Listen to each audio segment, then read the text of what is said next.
তো বন্ধুরা আজকে ভিডিওটি তাদের জন্য যারা রেমিনি ইউজার আছেন, কেননা রেমিনিতে এখন কিন্তু অনেক ধরনের প্রবলেম কিন্তু আপনাদের সামনে আসছে এবং ফিক্স করতে হচ্ছে। যেমন ধরুন চেক ইন্টারনেট কানেকশন প্রবলেম, নয়তো আলাদা আলাদা টাইপের প্রবলেম কিন্তু আপনাদের সামনে আসতেই চলেছে। তো সেই ক্ষেত্রে আপনারা যদি চান এই ভিডিওটা থেকে আপনাদের প্রবলেম আপনারা লাইফ টাইমের জন্য সলভ করে ফেলতে পারেন। এই ভিডিওটার শেষে কিন্তু আমি আপনাদেরকে দুইটা ট্রিক দেখাবো, যেই ট্রিকটা ইউজ করলে কিন্তু আপনি পারবেন আপনার রেমিনিকে আপনি আনলিমিটেড ভাবে ব্যবহার করতে, কোনো অ্যাডস ছাড়া।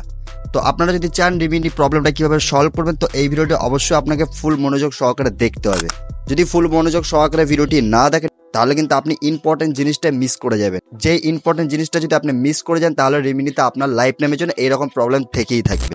তো বন্ধুরা চলুন মোবাইলের স্ক্রিনে পুরো প্রসেসটা আমি আপনাদেরকে দেখিয়ে দেবো লাইভ প্রুফ, যে কীভাবে আপনার প্রবলেমটি সলভ করবেন এবং এই রেমিনিটা কীভাবে ইউজ করতে হয় সেই পদ্ধতিটা আমি আপনাদেরকে এই ভিডিওতে শেয়ার করে দেবো।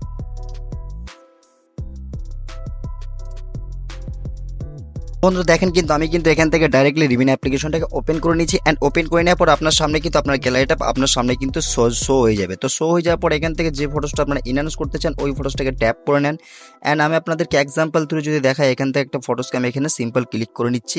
অ্যান্ড ক্লিক করে নেওয়ার পর এখানে আমি ডাইরেক্টলি ফটোসটাকে ইনহ্যান্স করে নিচ্ছি। ঠিক আছে, দেখতে পাচ্ছেন আপনাদের সামনে ডাইরেক্টলি কিন্তু এখান থেকে কিন্তু আমার ফটোসটা আপলোডিং হচ্ছে এবং আপলোডিং হয়ে যাওয়ার পরে কিন্তু ফাইনালি কিন্তু এখানে আমার ফটোসটা এনহ্যান্স কমপ্লিটলি হয়ে যাবে।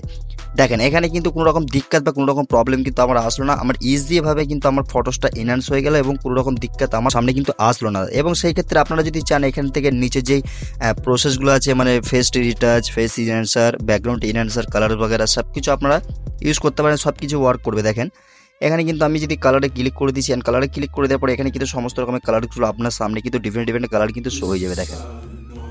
দেখেন 1 2 3 4 5 6 সব রকম কালারসগুলো কিন্তু আপনার শো হয়ে যাবে আপনার স্ক্রিনে। আপনি যেটা খুশি আপনার ফটোস অনুযায়ী আপনি এখান থেকে অ্যাডজাস্ট করে সেটা আপনি আপনার ফটোসতে অ্যাপ্লাই করতে পারেন। অ্যান্ড এখান থেকে ডাইরেক্টলি যদি ফটো সেভের কথা বলি, এখান থেকে ডাইরেক্টলি সেভ আইকনে ক্লিক করে দিলাম। অ্যান্ড ফাইনালি কিন্তু সেভ টু গ্যালারি, আমার ফটোসটা গ্যালারিতে চলে এসেছে। তো মেন ম্যাটার হলো এখান থেকে এবার আপনারা যে রেমিনিটা ইউজ করবেন সেই ক্ষেত্রে আপনাদের প্রবলেম আসতেই পারে। তো সেই ক্ষেত্রে আপনারা কীভাবে ইউজ করবেন সব কিছু আমি আপনাদেরকে বলে দেবো।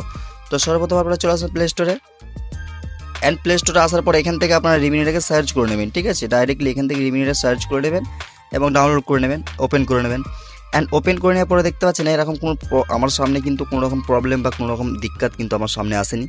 আর যদি আপনাদের ক্ষেত্রে প্রবলেমটি হয়, ঠিক আছে, আপনাদের ক্ষেত্রে যদি চেক ইন্টারনেট কানেকশনের প্রবলেমটি হয় সেই ক্ষেত্রে আমি আপনাদেরকে দুইটা সেটিং বলবো। ঠিক আছে, ফার্স্ট স্টেপ হলো আপনার এখান থেকে যখন রেমিনির প্রবলেমটি হবে সেই ক্ষেত্রে এখান থেকে আপনি ডিলেট এআই প্রোফাইল এটাকে আপনি ট্যাপ করে দেবেন।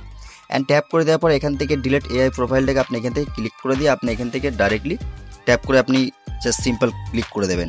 অ্যান্ড তারপর আপনি যেটা করবেন, এখানে দেখতে পাচ্ছেন ফটো পারমিশন রয়েছে, এখানে আপনি চেঞ্জ সেটিং এসে আপনি এখান থেকে আপনার ফটোর যে পারমিশন বাগেরা যেগুলো থাকে সেগুলো কিন্তু আপনাকে এখান থেকে অ্যালাউ করে দিতে হবে। দেখতে পাচ্ছেন ফাইল অ্যান্ড মিডিয়া আমার কিন্তু কমপ্লিটলি এখানে কিন্তু অ্যালাউ করা আছে। আরেকটা কথা বলি, এখান থেকে আরেকটা জিনিস আপনাকে করতে হবে, এখান থেকে দেখতে পাবেন ডেটা ইউজ আপনি ক্লিক করে দেবেন। ডেটা ইউজে ক্লিক করে দেওয়ার পরে এই যে দেখতে পাচ্ছেন disable mobile data and disable wifi, এই দুটো কিন্তু আপনাকে ডিসেবলই থাকবে। এগুলো যদি বাই চান্স কোনোভাবে যদি আপনার এনেবেল হয়ে যায় বাই চান্স দুটো, ঠিক আছে, তাহলে কিন্তু সেক্ষেত্রে আপনাদের চেক ইন্টারনেট কানেকশনের প্রবলেমটা 100% শো হবে। এবং এগুলো আপনাকে অবশ্যই ধ্যান সে দেখতে হবে, এগুলো কিন্তু আপনাকে disable mobile data, disable wifi এই দুটো আপনাকে ডিসেবলই থাকবে, এটাকে কোনোভাবে এনেবেল করা যাবে না। দেন এখানে কিন্তু আপনাদের প্রথম স্টেপটা বলে দিলাম। এবার দ্বিতীয় স্টেপ যেটা আপনারা করবেন, আপনারা ব্যাগে চলে আসবেন। অ্যান্ড ব্যাগে চলে আসার পর এখানে দেখতে পাবেন প্রাইভেসি সেটিংস রয়েছে, এখানে দেখতে পাবেন ইমপ্রুভ আওয়ার এডিটিং ফিউচার, এখানে আপনি এটাকে ট্যাপ করে দেবেন। অ্যান্ড এটাকে আপনি ট্যাপ করে দিলে আপনার মানে সব রকম প্রবলেমটা এখানে কিন্তু সলভ হয়ে যাবে। এবং এখানে দেখতে পাচ্ছেন সব কিছু লেখা আছে এখানে, ঠিক আছে, এখানে কিন্তু সব কিছু আপনারা লেখাটা সিম্পল আপনারা দেখে নেবেন। এখান থেকে কিন্তু আপনারা ইজিভাবে কিন্তু এই দুইটা সেটিং কিন্তু আপনারা কাজ করলে কিন্তু আপনাদের রেমিনি 100% ওয়ার্ক করবে। আর যদি না ওয়ার্ক করে সেই ক্ষেত্রে আপনারা টেলিগ্রামে আমার চলে আসতে পারেন, টেলিগ্রামের ডিসক্রিপশনের লিঙ্ক রয়েছে, টেলিগ্রামে এসে আমাকে ডাইরেক্টলি বলে দিতে পারেন। ঠিক আছে, এবং আমি আপনাদেরকে ওখান থেকে গাইড করে দেবো। তো আপনারা দেখতে পাচ্ছেন আমি কিন্তু এখানে ফাইনালি কিন্তু আমার ফটোসগুলো কিন্তু আমার এখানে কিন্তু ওয়ার্ক করে গেল এবং 100% ফটোসগুলো আমার এখানে কিন্তু কাজ হচ্ছে। আমি আপনাদেরকে যদি আরেকবার দেখাই তাহলে বুঝতে পেরে যাবেন। এখান থেকে একটা সিম্পল ফটোসকে আমি এখানে এক সেকেন্ড দেখতে পাচ্ছেন এই ফটোসটাকে আমি ট্যাপ করে নিলাম অ্যান্ড ইনহ্যান্সে ক্লিক করে দিলাম। অ্যান্ড ইনহ্যান্সে ক্লিক করে দেওয়ার পর আপলোডিং ইমেজ সেকশন কিন্তু আপনার সামনে কিন্তু লোডিং হবে। অ্যান্ড ফাইনালি কিন্তু আমার ফটোসটা এখানে দেখতে পাচ্ছেন ইনহ্যান্স হয়ে কমপ্লিটলি চলে আসলো। দেখেন কত সুন্দর লুক কিন্তু রেমিনি থেকে ফটোসটা ইনহ্যান্সে দিয়ে দিল, এত সুন্দর ভাই। আপনারাও চাইলে আসানিভাবে ব্যবহার করতে পারেন। তো আশা করি আপনাদেরকে যতটুকু বুঝিয়ে দিতে পেরেছি, এবং বাকি যদি কিছু আপনাদের কিছু যদি বলা থাকে ভিডিওতে কমেন্ট করে বলবেন। এবং টেলিগ্রামের লিঙ্ক রয়েছে ডিসক্রিপশনে, টেলিগ্রামে এসে আমাকে ডিএম করতে পারেন, তাহলে কিন্তু আমি আপনাদেরকে ওখান থেকে গাইড করে দেবো। তো এই ছিল আজকে ভিডিওটি কেমন লাগলো অবশ্যই কমেন্টে জানিয়ে দেবেন। ভিডিওটি ভালো লাগলে অবশ্যই লাইক করুন, বন্ধুদের সঙ্গে শেয়ার করতে ভুলবেন না। তো বন্ধুরা ভিডিওটি এতটুকু ছিল, ভিডিওটি এখানে এন্ড করছি, আবার দেখা হবে নেক্সট কোনো ভিডিও। ততক্ষণ সুস্থ ভালো থাকবেন, খোদা হাফিজ।